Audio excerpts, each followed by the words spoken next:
Assalamualaikum warahmatullahi wabarakatuh.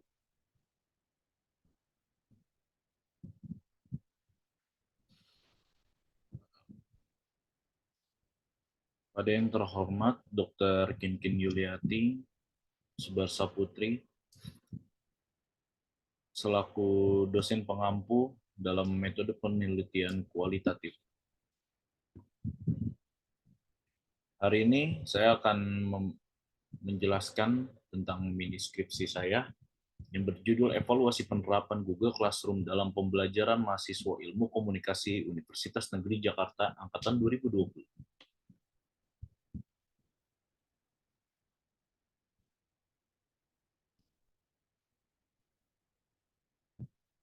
Diawali dengan bab 1 pendahuluan.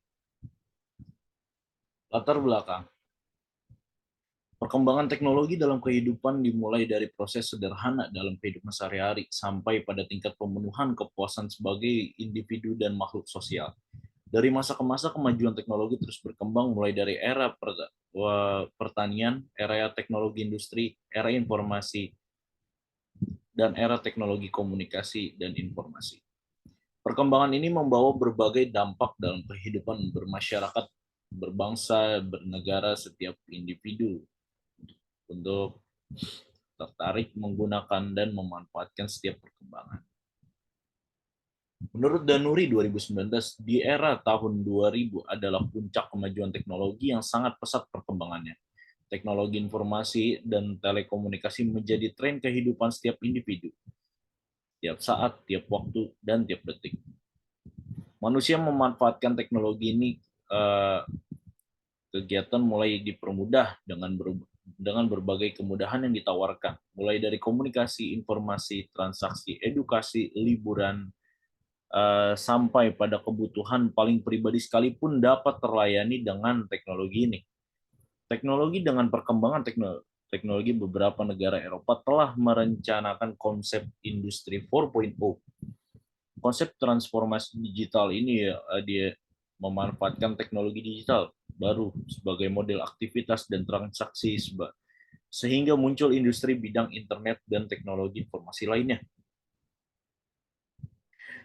Gelombang transformasi sistem digital adalah elemen umum yang mendorong setiap kegiatan untuk memanfaatkan media digital sebagai sarana utamanya, sehingga transformasi digital menjadi pilar kebijakan industri pada beberapa negara. Pemanfaatan teknologi informasi dan telekomunikasi atau TIK semaksimal mungkin menjadi tujuan utama untuk mendapatkan pengetahuan baru dan menciptakan nilai-nilai baru dengan membuat hubungan antara manusia dan mesin dan antara dunia nyata dan dunia maya.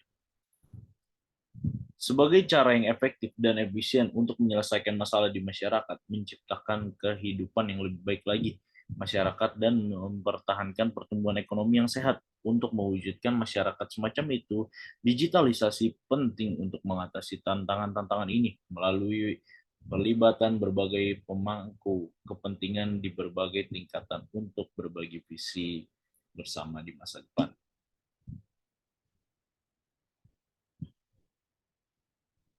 Perkembangan ke arah serba digital ini semakin pesat. Pada era digital seperti ini, manusia secara umum memiliki gaya hidup baru yang tidak bisa dilepaskan dari perangkat yang serba elektronik. Teknologi menjadi alat yang mampu membantu sebagian besar kebutuhan manusia. Teknologi telah dapat digunakan oleh manusia untuk mempermudah melakukan apapun tugas dan pekerjaan. Peran penting teknologi inilah yang membawa peradaban manusia memasuki era digital. Era digital terlahir dengan kemunculan digital, jaringan internet, khususnya teknologi informasi komputer. Media baru era digital memiliki karakteristik dengan manipulasi bersifat jaringan atau internet. Media massa beralih ke media baru atau internet karena ada pergeseran budaya dalam sebuah penyampaian informasi. Kemudian media era digital ini lebih memudahkan masyarakat dalam menerima informasi lebih cepat. Dengan media internet, membuat media massa berbondong-bondong pindah haluan. Setiawan 2017. Semakin canggihnya teknologi digital masa kini membuat perusahaan besar terhadap dunia Lahirnya berbagai macam teknologi digital yang semakin maju telah banyak bermunculan sebagai kalangan telah dimudahkan dalam mengakses suatu informasi melalui banyak cara, serta dapat menikmati fasilitas dan teknologi digital dengan bebas dan terkendali. Masuk tahap 2, fokus penelitian. Berdasarkan latar belakang di atas, maka muncul pertanyaan penelitian, yaitu bagaimana dampak penerapan Google Classroom dalam pembelajaran mahasiswa Ilmu Komunikasi Universitas Negeri Jakarta angkatan 2020. Tujuan penelitiannya pun adalah untuk mengevaluasi penerapan Google Classroom dalam pembelajaran mahasiswa Ilmu Komunikasi Universitas Negeri Jakarta angkatan 2020. Manfaat penelitian. Bagi akademisi, di mana penelitian ini dapat mengembangkan kajian pembelajaran online dalam bidang pendidikan melalui Google Classroom. Praktis, di mana hasil penelitian dapat bermanfaat bagi para praktisi pengajarannya melalui media Google Classroom. Masuk ke bab 2, kajian teori. Konsep. Berorientasi merupakan sebagian penting dalam penelitian. Pada tahap ini, peneliti menggunakan istilah konsep dan proposisi untuk menggambarkan fenomena atau peristiwa yang diamati oleh kompleks menjadi sederhana. Konsep sendiri itu apa? Singarimbun dan Effendi tahun 1987 mendefinisikan konsep sebagai istilah dan definisi digunakan untuk menggambarkan secara abstrak suatu kejadian, keadaan, kelompok, atau individu yang menjadi pusat perhatian ilmu sosial.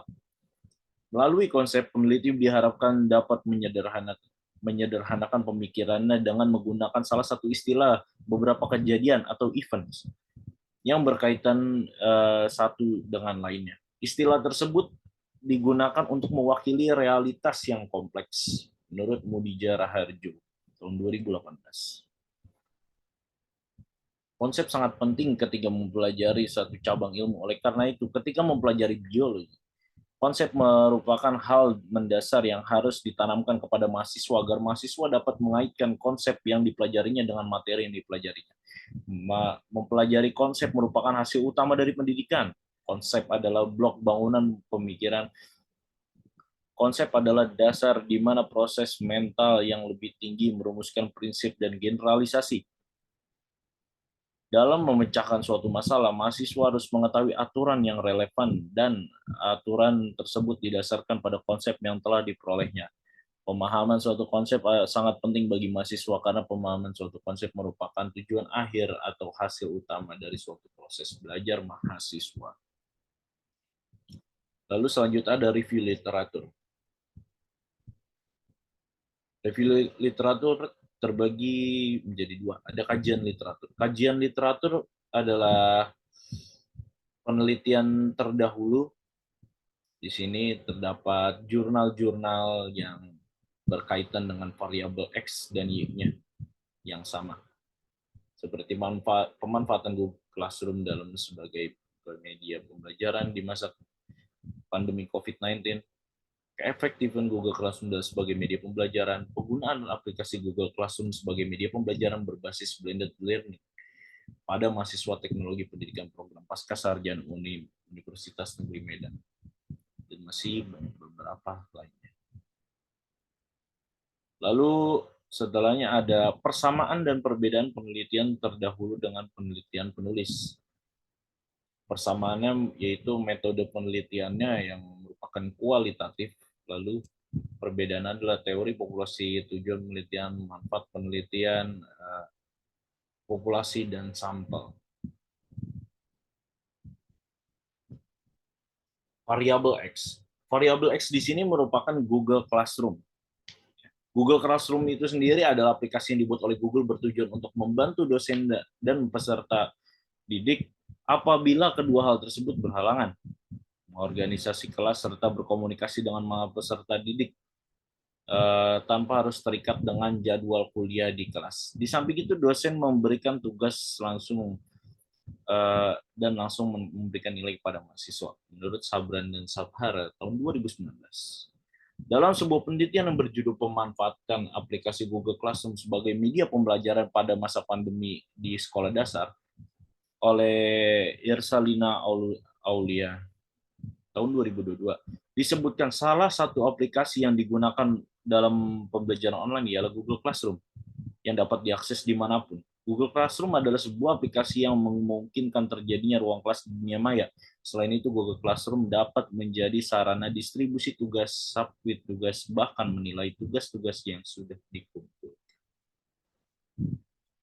Lalu variabelnya terdapat pembelajaran. Pembelajaran merupakan bantuan yang diberikan pendidik agar dapat terjadi proses perolehan ilmu dan pengetahuan, penugasan, kemahiran dan tabiat, serta pembentukan sikap dan kepercayaan peserta didik. Dengan kata lain, pembelajaran adalah proses untuk membantu peserta didik agar dapat belajar dengan baik.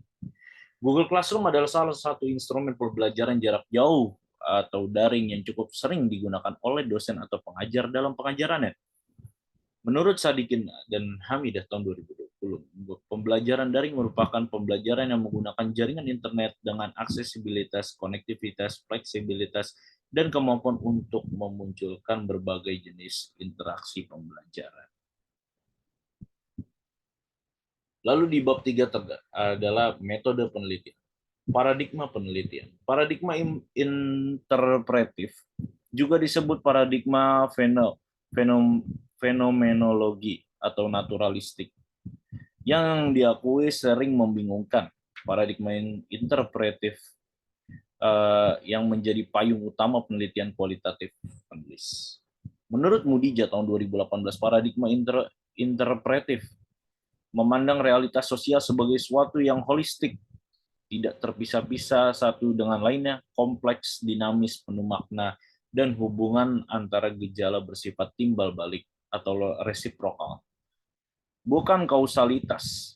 Paradigma interpretif juga memandang realitas sosial itu sendiri yang dinamis, berproses dari dan penuh makna subjektif. Realitas sosial tidak lain adalah konstruksi sosial. Terkait posisi manusia, paradigma interpretif memandang manusia sebagai makhluk yang berkesadaran dan bersifat intensional dalam bertindak atau intentional human being. Manusia adalah makhluk pencipta dunia, memberikan arti pada dunia, tidak dibatasi hukum di luar diri, dan pencipta rangkaian makna. Kaitannya dengan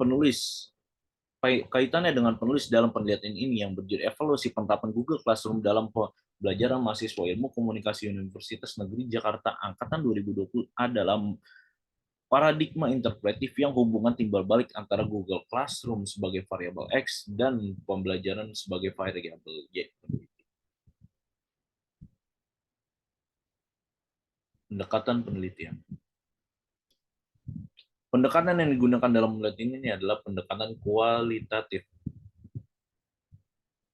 Perbedaan antara pendekatan kuantitatif dengan kualitatif yang menyebutkan pendekatan kuantitatif merujuk kepada kata kuantitas itu sendiri. Kuantitas berarti berjumlah atau banyaknya suatu hal. Pendekatan kuantitatif berarti pendekatan yang bersifat menjumlahkan atau mengumpulkan.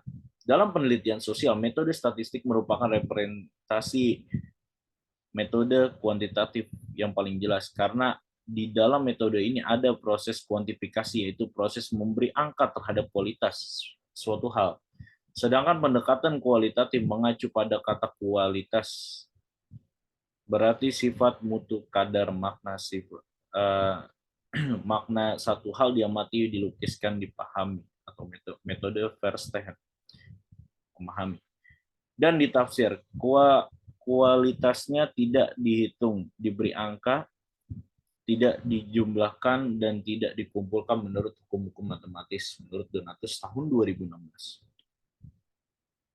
Metode penelitian kualitatif yang digunakan dalam penelitian ini menggunakan pendekatan Focus Group Discussion atau FGD. FGD adalah sebuah perancangan penelitian yang menggunakan pendapat sekelompok orang yang memenuhi kriteria sebagai sumber data. Pada dasarnya, penelitian jenis studi FGD adalah untuk mengeksplorasi masalah yang spesifik yang berkaitan dengan topik yang dibahas. Teknik ini menggunakan tujuan untuk menghindari pemaknaan yang salah dari peneliti terhadap masalah yang diteliti. FGD digunakan untuk menarik kesimpulan terhadap makna-makna intersubjektif yang sulit diberi makna sendiri oleh peneliti karena dihalangi oleh dorongan subjektivitas peneliti.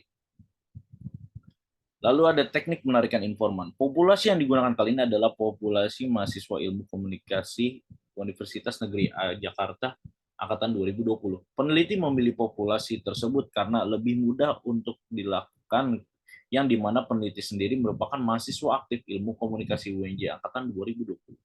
Pada penelitian kualitatif, peneliti tidak menggunakan sampel karena dalam penelitian kualitatif tidak mengenal sampel dan generalisasi. Penelitian kualitatif melakukan penelitian pada subjek penelitian, serta penelitian kualitatif bersifat deskriptif. Metode pengumpulan data. Metode pengumpulan data kali ini menggunakan survei terhadap mahasiswa ilmu komunikasi Universitas Negeri Jakarta. Menurut Sugiono tahun 2014, dalam Rahayu 2022, metode survei digunakan untuk mendapatkan data dari populasi tertentu yang bersifat alamiah.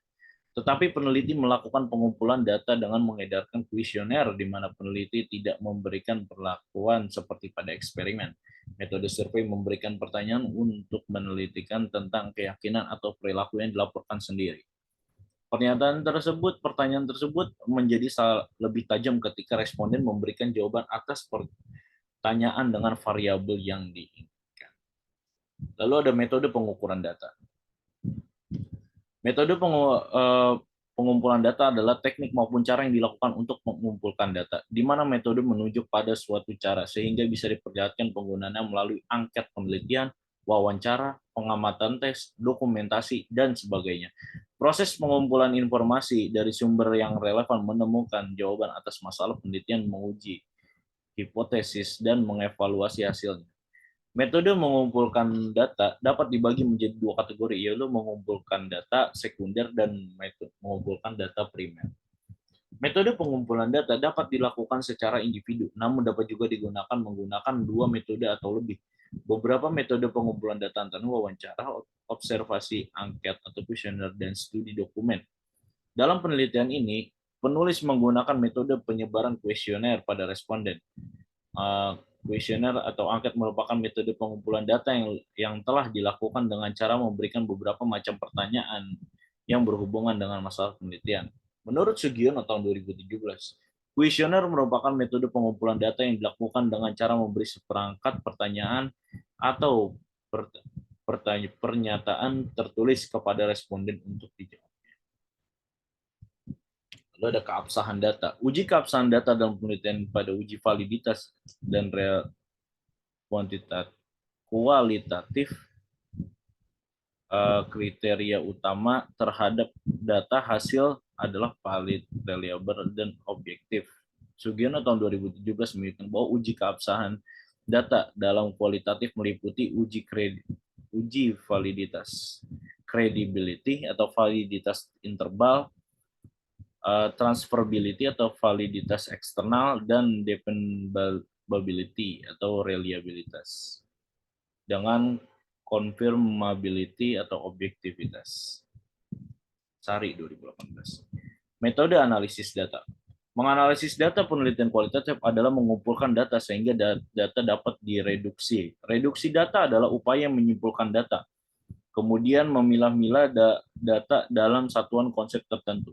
Kategori tertentu dan tema tertentu. Hasil reduksi data diolah sedemikian rupa supaya terlihat sosoknya secara lebih utuh. Ia boleh membentuk sketsa, sinopsis, matriks, dan bentuk lainnya. Itu sangat diperlukan untuk memudah pemaparan penegasan kesimpulan. Prosesnya tidak sekali jadi, melainkan berinteraksi secara bolak-balik. Baru kemudian data disajikan dan kemudian disimpulkan dan verifikasi. Lalu ada analisis data. Dalam menganalisis dan interpretasi data, terdapat 6 langkah sebagai berikut. 1. Mengolah data. Pada tahap ini, peneliti membuat dan mengorganisasi data yang diperoleh dari penelitian secara teratur, lalu hasil dari wawancara dan observasi didokumentasikan secara baik dan teratur. 2. Membaca dan membuat catatan. Pada tahap kedua, peneliti melakukan pendalaman data dengan membaca seksama data yang diperoleh, kemudian membuat catatan terhadap data yang diperoleh, serta membentuk susunan catatan sistematis. 3. Mendeskripsikan. 4. 4 mengklasifikasi, 5 menginterpretasikan, 6 mempresentasikan dan memvisualisasikan. Lalu keterbatasan dan kelemahan penelitian. Keterbatasan penelitian ini memiliki keterbatasan dan dalam keterbatasan analisis data dikarenakan waktu pengerjaan yang terlalu singkat bagi peneliti. Lalu kelemahan peneliti dalam penelitian ini adalah dikarenakan peneliti belum sepenuhnya menguasai penelitian kualitatif. Lalu berikut ada lampiran daftar pertanyaan untuk mahasiswa. Pertanyaan pertama, siapa nama mahasiswa? Kedua, berapa nih mahasiswa? Ketiga, bagaimana peran Google Classroom dalam kegiatan perkuliahan? 4, apakah Google Classroom efektif digunakan? 5, bagaimana keadaan nilai mahasiswa dalam pengajaran melalui Google Classroom? Lalu untuk dosen, siapakah nama Bapak atau Ibu? Mata kuliah apa yang Bapak atau Ibu ajarkan kepada mahasiswa? Apakah penerapan Google Classroom dalam pembelajaran cukup efektif? Bagaimana cara Bapak atau Ibu menerapkan Google Classroom sebagai media perkuliahan? Lalu apa yang Bapak Ibu harapkan ke depannya dengan penerapan Google Classroom sebagai media perkuliahan? Sekian dari saya. Wassalamualaikum warahmatullahi wabarakatuh.